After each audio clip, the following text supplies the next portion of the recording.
Hello everyone, welcome back to my YouTube channel. Today we will starting very interesting topic of English grammar. So in this video we are going to read you word, sentence and their types. First of all, word, sentence and there types को समझने से पहले हम कुछ basic समझ लेते हैं जिससे हमें ये टॉपिक अच्छे से समझ में आ जाए। आप लोगों को पता होना चाहिए कि ग्रामर क्या होती है यानी definition of grammar, what is language, what is letter के बारे में आप लोगों को पता होना चाहिए। चलिए समझते हैं। Let's start. Definition of grammar. Grammar is a method that tells us the correct way of writing and reading of any language. मतलब ग्रामर एक ऐसी विधि है जिससे हम किसी भी भाषा के निश्चित समय जैसे लिखना, पढ़ना आदि के बारे में पता चलता है। ओके, ये हुई हमारी ग्रामर की डेफिनेशन। और देखिए ये हमारा जो ग्रामर है वो फ्रेंच लैंग्वेज से आया है, ग्रामेयर। इस ग्रामेयर वर्ड से बना है ग्रामर। चलिए थोड़ा लैंग्वेज को भी समझ लेते हैं। What is language? लैंग्वेज क्या होती है? Language is the means by which a person share is thought and feeling with another person. मतलब भाषा वह साधन है जिसके द्वारा एक व्यक्ति अपने विचारों और भावनाओं को किसी दूसरे व्यक्ति के साथ साझा करता है यानी शेयर करता है। Okay, there are 3 kinds of language. First oral language, मौखिक भाषा। सेकंड रिटन लैंग्वेज, लिखित भाषा। थर्ड साइन लैंग्वेज, सांकेतिक भाषा। नेक्स्ट अब हम थोड़ा लेटर के बारे में समझ लेते हैं कि लेटर क्या होते हैं। The smallest unit of any language is called letter, यानी किसी भी भाषा की सबसे छोटी इकाई लेटर कहलाती है। For example A, B, C, D, E, F ये 26 लेटर का जो ग्रुप होता है A, B, C, D ये लेटर कहलाता है। A to Z के ग्रुप को हम अल्फाबेट बोलते हैं। ओके, इन लेटर्स को 2 पार्ट में डिवाइड किया गया है, vowel and consonants. A, E, I, O, U ये वोवल हैं, दीज आर वोवल्स। बाकी के जो बचे हैं वो कॉन्सोनेंट्स हैं। Okay, so now we will read word.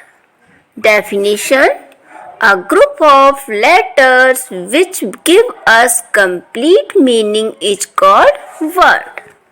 मतलब अक्षरों का वह समूह जो हमें पूर्ण अर्थ प्रदान करता है शब्द कहलाता है। लेटर से क्या बनता है? Bird. B plus O plus Y से क्या बर्ड बना? बॉय। बॉय मीन्स लड़का। YOB, अगर बॉय को YOB इस तरह लिख देंगे तो क्या कंप्लीट मीनिंग निकलेगा? नहीं निकलेगा। और एग्जाम्पल देख लेते हैं। Boy, girl, cow, bat etcetera ये सब क्या है?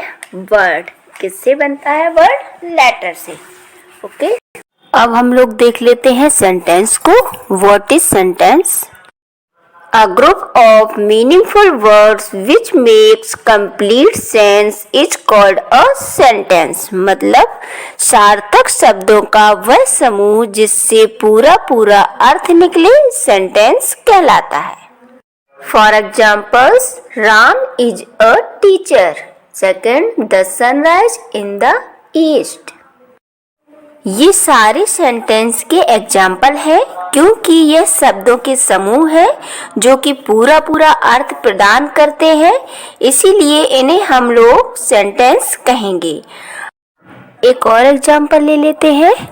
यह भी एक शब्दों का समूह है और ये पूरा पूरा अर्थ नहीं दे रहा है क्योंकि यह ग्रामेटिकली इनकरेक्ट है, इसीलिए इसे हम लोग सेंटेंस नहीं कहेंगे। इस सेंटेंस को हम इस तरह लिखेंगे, आई गो टू स्कूल। यह ग्रामेटिकली करेक्ट भी हुआ और इसका पूरा पूरा अर्थ भी निकल रहा है। सेंटेंस के लास्ट में पंक्चुएशन मार्क का यूज किया जाता है। ओके, अब हम लोग देखेंगे types of sentence. Sentences are divided into 5 categories. One is assertive declarative sentence, 2 interrogative sentence, 3 imperative sentence, 4 optative sentence, 5 exclamatory sentence. और ये सारे सेंटेंस या तो अफर्मेटिव होंगे या फिर नेगेटिव। अफर्मेटिव सेंटेंस क्या है, चलिए देखते हैं। अफर्मेटिव सेंटेंस हिंदी में सकारात्मक वाक्य बोलते हैं। A sentence which has no negative words is called an affirmative sentence. मतलब जिस सेंटेंस में नेगेटिव वर्ड ना हो उसे अफर्मेटिव सेंटेंस कहते हैं। For example, I go to school. इसमें कोई नेगेटिव वर्ड यूज नहीं हुआ है, इसलिए ये अफर्मेटिव सेंटेंस होगा। ओके, नेगेटिव सेंटेंस नकारात्मक वाक्य। A sentence having negative word is called a negative sentence। मतलब जिस सेंटेंस में नेगेटिव वर्ड हो वो नेगेटिव सेंटेंस कहलाता है। For example, I do not go to school. इसमें ये जो नॉट लगा है ये नेगेटिव वर्ड है, तो ये नेगेटिव सेंटेंस होगा। ओके, अब हम लोग वापस से सेंटेंस के मेन टाइप्स में आ जाते हैं। First is assertive declarative sentence. इसका हिंदी में मतलब होगा कथनवाचक वाक्य। असर्टिव वर्ड जो है असर्शन वर्ड से बना है जिसका मतलब होता है कथन। एंड डिक्लेरेटिव वर्ड जो है डिक्लेरेशन से बना है, इसका मतलब होता है घोषणा। मतलब किसी भी सेंटेंस में यदि वह कथन को व्यक्त कर रहा है या किसी चीज़ की घोषणा कर रहा है तो उसे असर्टिव या डिक्लेरेटिव सेंटेंस कहते हैं। चलिए इसकी डेफिनेशन देख लेते हैं। A sentence which makes a statement और an assertion is called an assertive और अ डिक्लेरेटिव सेंटेंस। या फिर इस तरह एक और definition, a sentence that makes simple statement called an assertive declarative sentence. मतलब सेंटेंस जो सिंपल स्टेटमेंट दे उसे असर्टिव डिक्लेरेटिव सेंटेंस कहते हैं। Okay, for examples, I am a girl. मैं एक लड़की हूँ। मैं अपने आप को घोषित कर रही हूँ कि मैं एक लड़की हूँ। ये एक असर्टिव सेंटेंस है एंड ये एक अफर्मेटिव सेंटेंस भी है क्योंकि इसमें कोई भी नेगेटिव वर्ड यूज नहीं है। सेकंड एग्जांपल देख लेते हैं। You are not a baby. तुम एक बच्ची नहीं हो। मैं डिक्लेरेशन कर रही हूँ यानी मैं कथन व्यक्त कर रही हूँ। यह भी एक असर्टिव सेंटेंस है लेकिन यहाँ नॉट का यूज होने के कारण यह असर्टिव सेंटेंस तो है, साथ में नेगेटिव सेंटेंस भी होगा। और सेंटेंस के लास्ट में पंक्चुएशन मार्क का यूज किया जाता है। ओके, अब हम लोग सेंटेंस के सेकंड टाइप्स को देखते हैं। इंटेरोगेटिव सेंटेंस मतलब प्रश्नवाचक वाक्य। इंटेरोगेटिव सेंटेंस इंटेरोगेशन वर्ड से बना है। इंटेरोगेशन का मतलब होता है पूछताछ। आई मीन्स वैसे सेंटेंस जिससे हम लोग पूछताछ करते हैं या फिर क्वेश्चन पूछते हैं इंटेरोगेटिव सेंटेंस कहलाते हैं। इसकी डेफिनेशन होगी a sentence which inquire about something और ask question is called an interrogative sentence. मतलब जिस वाक्य से किसी बात के बारे में पूछा जाता है या प्रश्न किया जाता है उसे इंटरोगेटिव सेंटेंस कहते हैं। It is punctuated with a question mark. इन सेंटेंसों के लास्ट में क्वेश्चन मार्क का यूज किया जाता है। For examples, how are you, आप कैसे हैं। यहाँ एक इंटरोगेटिव सेंटेंस है और साथ में अफर्मेटिव सेंटेंस भी है, क्योंकि इसमें कोई भी नेगेटिव वर्ड यूज नहीं किया गया है।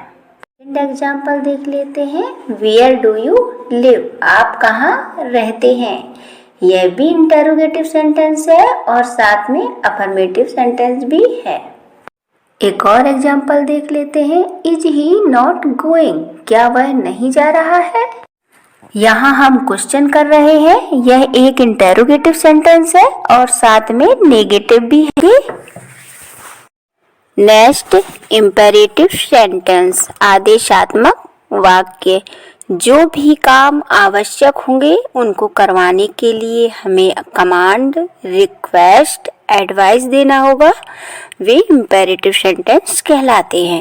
डेफिनेशन देखते हैं। A sentence which expresses a command, a request और an advice is called an imperative sentence. मतलब जिस वाक्य से आज्ञा, अनुरोध या सलाह का बोध हो उसे इंपेरेटिव सेंटेंस कहते हैं। फॉर एग्जाम्पल्स, कीप क्वाइट, चुप रहो, यहाँ कमांड दिया जा रहा है यानी आज्ञा दी जा रही है। Second example, please give me some money, कृपया मुझे कुछ पैसे दें, यहाँ रिक्वेस्ट की जा रही है, अनुरोध किया जा रहा है।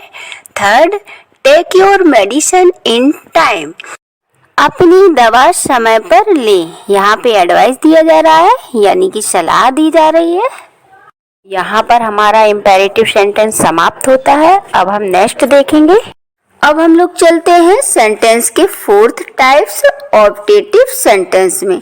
ऑप्टेटिव का अर्थ होता है इच्छा सूचक वाक्य।